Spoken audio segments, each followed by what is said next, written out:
theatre, film, TV and more. Suzy Wrong reviews it all on Joy Drive. Good afternoon, Suzy Wrong.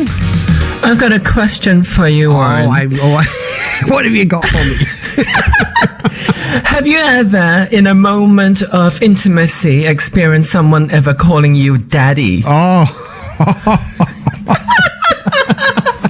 Do you know what? I'll be we have a very good relationship, Suzy, and I'm always honest with you. Yes. And I don't like it. It throws me off.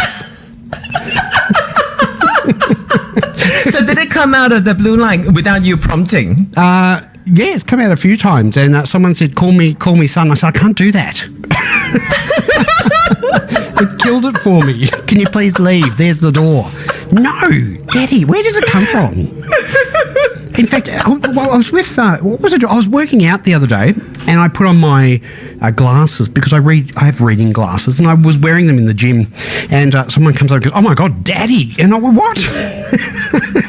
Wow. No. Right, so even when it's not in an intimate setting, you find it a little bit off-putting? Yeah, I suppose I've never been comfortable with it. I feel like it's a bit of a newish term, isn't it? Like it's only a few years old. I don't know. Yeah, I feel like it's become really commonplace. I suppose it's acceptable. It throws me right off. I mean, I love my dad, but I don't want to picture him. Well, I'm not bringing this up as a completely irrelevant thing. We are talking about fatherhood today. We are definitely. Trust you to ask that question, though, Suzy Rock. Now, we're talking about a movie. Before we get into that, can I just mention, went to the opening night of the Melbourne Queer Film Festival last week, and I keep forgetting the name of the movie, but it was the Filipino movie, and oh my goodness, I loved it. Yeah, the film is called I Love You, Bexman, or Mahal Kita Bexman. I'm assuming you had a really great sort of community vibe going. Yeah, it was really good. It was so good to see everyone out and, watch the movie together. It's such a lovely festival. Really enjoyed it. And, of course, we're lucky because we get to chat about a couple of the movies with you. And today we're talking about the MATTACHINE family. What's it about, Suzy? What do you reckon? Thomas and Oscar spent a year as foster parents, and when it was time for the child to return home, only one of the men experiences serious separation anxiety. Thomas then decides to have a child of their own, even though his husband Oscar's career is suddenly flourishing and is no longer interested in being a father. The MATTACHINE family is a wholesome American film screening tomorrow night at the Melbourne Queer Film Festival about a gay man's journey to parenthood. It appears we are now in a new period of queer filmmaking with stories in a post-marriage era that deal less with trauma, less with coming out, and more about how we find our feet in a world that seems ready, finally, for lesbians and gays to assume unencumbered lives. Now that we are allowed to marry, allowed to have children, how do we as a community figure out this new existence, never having been permitted to even imagine any such normalcy for all of our formative years? Straight people have endless examples of how to be grown-ups with careers, with families, and shiny, happy lives. Queers, for almost all of 100 years of film history, only ever had torment and fear and a dark abyss to look into. Well, the MATTACHINE family heralds a new generation of queer film that helps us work out how we can be fulfilled and complete individuals, even if its recommendations can seem heteronormative and not very appealing to some of us in the community. Thomas is played by actor Nico Tortorella, who does an excellent job and who I found to be super endearing. But I just couldn't buy into his story of wanting so bad to have a baby. It's just something that doesn't resonate with me. I won't be surprised, though, that many queer people will be drawn to the story, especially the idea of starting their own family, something that's on their mind. Warren, I'm guessing you love trying to make babies, but would much rather not actually have any. Spot on, Suzy. What are we talking about next week? Look, I struggled to get into it. I'm of that generation, I suppose, of gay men that it just wasn't possible for us. It was difficult to adopt. There were all sorts of barriers and hurdles in the way. And I grew up going, you know what? I reckon I'd be a really good dad, but if you guys as society want to reject it, you're not going to get one. I'm not going to get the opportunity to do it. You miss out. So that's what was my attitude. Of course I'm sad. I would love to have been a dad at some point, but it wasn't possible. And it was interesting because when I was watching the movie, the person I was watching with said, did you ever want to, would you have kids? And I said, I'd hate to be an old dad. And it was just before that line comes out in the movie. It was quite funny. But look, I've struggled because it's just having kids is not something, it's not part of my life. It was never possible. But I understand things are changing, and it's good to see that. And it's good to see some positive stories as well, that we can have kids and we can have a family. And you know what? We do a bloody good job as parents.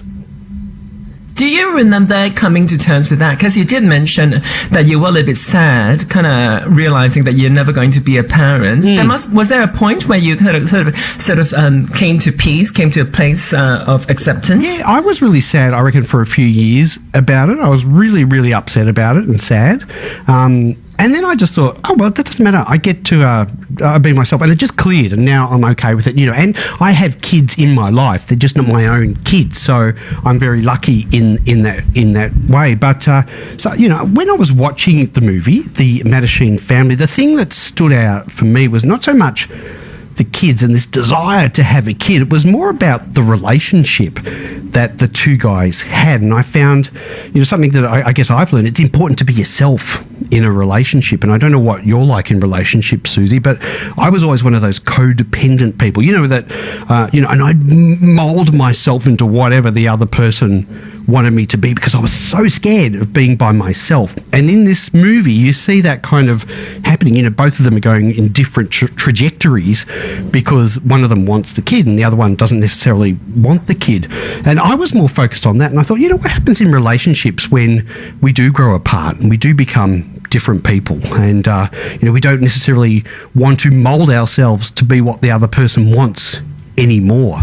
And so I was more focused on that rather than I suppose the family or kid side of the movie. Yeah, at the end of it, at the very end, it kind of plays on this mystery, right? Of how does the relationship go, even though we have some kind of resolution in terms of the baby part of the narrative. You're certainly right that there is a generation gap in this story that we kind of observe, kind of from a different sort of queer experience. As compared with our younger counterparts. I mean, I feel hopeful. I feel like I'm watching it and I'm thinking, oh, maybe if the younger generation thinks of it as a viable sort of life for them to be parents, that could be a good thing. You know, I mean, like I have this thing where I'm always judgy about people having babies. So I did have to confront that. Did you ever want kids? Look, it's more.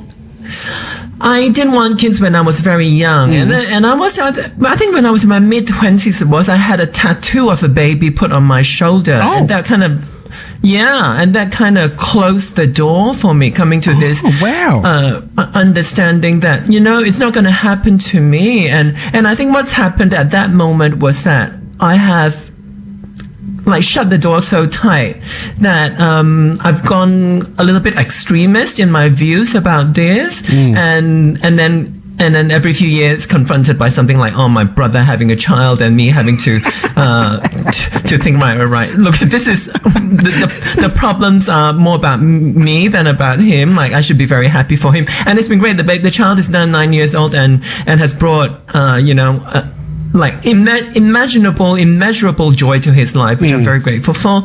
And now one of my closest friends is with child, and you know, I'm thinking of the child as sort of my family. So those are those things that play in my head, even though I remember very clearly about also not wanting children, not only because society so kind of forbade me, but also from a very young age, I remembered how tough life was. I remember, you know, like I could barely talk. I mean, I was probably 5 or 6, and I just remembered I didn't give anyone consent to be put onto this earth. And, you know, in the 80s in Singapore, in the 70s in Singapore, life was tough, and I just couldn't understand why anybody wants to to go through this or want to put anyone through that. And that feeling has never left me. So I do think about that when people say they want to have kids, but that is a really, really deeply personal thing. I should never impose that on other people. I see how much joy it gives my brother, how it's changed his life, how it's made him a much happier and, dare I say, better person. And I think that, maybe it is the thing for some other people. It's not the thing for me. But does having a kid, do people have them because they feel like they're incomplete without one or what have you? Because I've got to be honest with you, Suzy.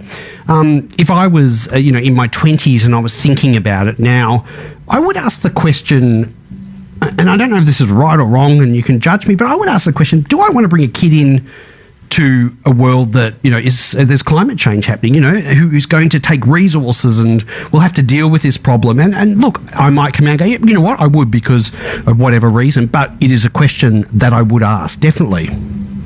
Yeah, and I think in the film you see that thing where there is a lot of time and energy spent on his dreams, his pleasures, and the more that it went on, the more you felt like, oh, this feels like a really selfish thing that you're going on, even though it's the performance is so great, and you feel the authenticity of that need that we see a lot of people have, especially women. So I guess one of the interesting thing is to be able to see how a man would want it as well. But it does feel at times like, oh, this is all about you, isn't it? Yes. And then I feel a little bit and I feel a bit uneasy, and it is good that adoption comes into the discussion, because that makes it a little bit more palatable. I think that some babies do need to be adopted, and if you're able to provide that, is fantastic.